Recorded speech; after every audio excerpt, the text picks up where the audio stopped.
UEM Jaipur is a perfect target for prospective students aspiring for good jobs, good education with future-ready skills.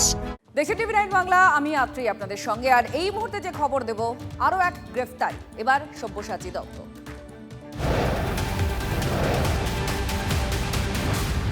বিধাননগরে পুর নিগমের chairman Sabyasachi দত্তকে গ্রেফতার করল বিধাননগর উত্তর থানার police.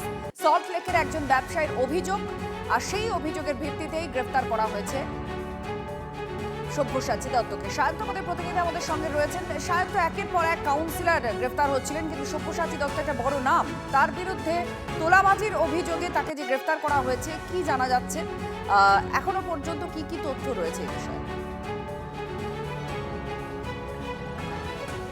দেখো, পালাবদলের রাজ্যে আরও এক হেভিওয়েট নেতা, তৃণমূলের হেভিওয়েট নেতা গ্রেপ্তার করা হয়েছে সব্যসাচী দত্ত। পুলিশ সূত্রে জানা গিয়েছে যে গতকাল রাত 10টা নাগাদ তাকে থানায় নিয়ে আনা হয় এবং টানা জিজ্ঞাসাবাদের পর রাত 1টায় তাকে গ্রেপ্তার দেখানো হয়েছে। মধুসূদন চক্রবর্তী 2018 সালে এই ব্যবসায়ী পুলিশের কাছে অভিযোগ করেছিলেন যে তার ব্যবসার কাজের জন্য এবং তার বাড়ির কাজের জন্য 1,05,00,000 টাকা ডিমান্ড করেছিল সব্যসাচী দত্ত। তোলাবাজি এবং একই সঙ্গে মানসিক নির্যাতন, প্রাণে মারার হুমকি পর্যন্ত দিয়েছে সব্যসাচী দত্ত। 2018-তে অভিযোগ, 2026-এ এসে সেই ঘটনায় গ্রেপ্তার হতে হলো সব্যসাচী দত্তকে।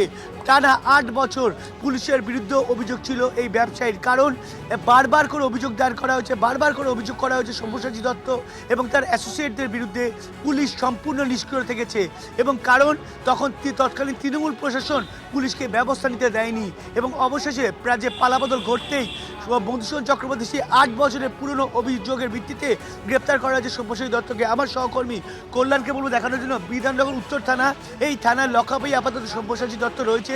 সকাল 9:30 থেকে 10টার মধ্যে তাকে মেডিকেল করতে নিয়ে যাওয়া হবে এবং সেখান থেকে বিধাননগর কোর্টে তোলা হবে।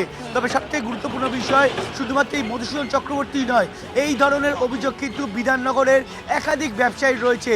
যখন তিনি রাজা নিউটাউনের বিধায়ক ছিলেন তখন একাধিক কুকর্মের সঙ্গে জড়িত রয়েছেন বলে ব্যবসায়ীরা অভিযোগ করেছেন তার ওয়ার্ড 31 নম্বর ওয়ার্ডের একাধিক ব্যবসায়ী এবং সাধারণ মানুষও বাড়ি তুলতে গেলে বা বাড়িতে সামান্য সম্প্রসারিত করতে গেলে সেই ক্ষেত্রেও কিন্তু সব্যসাচী দত্তের লোকজন সেখানে গিয়ে দাঁড়িয়ে পড়তো, টাকা দাবি করত এবং টাকা না দিলে রীতিমতো হুমকি জুটত সেই মানুষদের কপালে।